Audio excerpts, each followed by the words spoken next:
ဒါကတော့တကြံအကြနေလေးမှာဒါမိသားစုတွေပေါ့နော်ဒါရင်ပြင်ဘက်ကိုတစ်ချက်သွားပြီးတော့လဲမဲဆိုပြီးတော့ထွက်လာခဲ့တာပေါ့နော်ဒီနေ့တကြံကတော့လေလူစီတယ်လို့ပြောရမယ်ကျွန်တော်တို့ရန်ကုန်မှာတော့ပေါ့နော်မန်တက်အသေးလေးတွေအုံးလက်မန်တက်ကလေးဆိုတာလေကျွန်တော်တို့ရက်ွက်တွေမှာနေရာတိုင်းလိုမှာတွေ့ရပြီးတော့မှစတူဒီတာကျွေးတာတွေကလေးတွေရေပက်ကြတာလူငယ်တွေရေပက်နေကြတာတွေက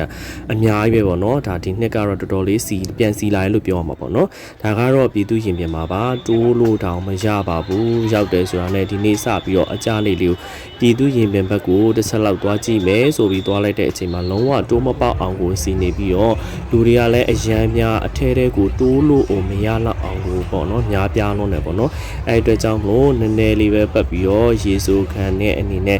ရေလေးနည်းနည်းဆူသွားရဲဆိုတာနဲ့တော့ပြန်ထွက်လာခဲ့တယ်ပေါ့နော်ဒါပေမဲ့လို့အဲ့ပြည်သူရင်ပြင်အတွင်းထဲမှာကအရန်ကြက်နေပေမဲ့လို့သူ့ရဲ့ဘေးပေါ့နော်ဒီအလုံလမ်းမပေါ်မှာကတော့လေအရန်ကိုမှပျော်ဖို့ကောင်းတယ်ပေါ့နော်သွားလို့ရှိရင်အဲ့အလုံလမ်းမဘက်အချမ်းလေးကိုသွားတာပို့ပြီးအဆင်ပြေတယ်ပြီးတော့အဲ့ဘက်ကမန်တက်ကလေးတွေကလည်းလေရေပတ်တာကပို့ပြီးတော့မှအဆင်ပြေတယ်မန်တက်အရှိတွေမှာလည်းအရန်ကြက်မနေဘဲနဲ့ပျော်ဖို့အရန်ကောင်းတယ်ပေါ့နော်ဒါအလုံလမ်းဘက်အချမ်းကမန်တက်ကလေးပေါ့နော်ဒီမန်တက်တွေမှာမန်တက်တွေကတတောင်းချောင်းလုံးအများကြီးပဲအဲ့ဒီမှာပို့ပြီးပျော်ဖို့ကောင်းပြီးတော့မှရေလဲဆူတယ်ပျော်စရာလဲကောင်းတယ်ပေါ့နော်ဒါလေးကတော့ကျွန်တော်တို့တွေဒါဒီနေ့တစ်ချက်အကြနေလေးမှာသွားပြီးလဲခဲ့တာလေးပေါ့နော်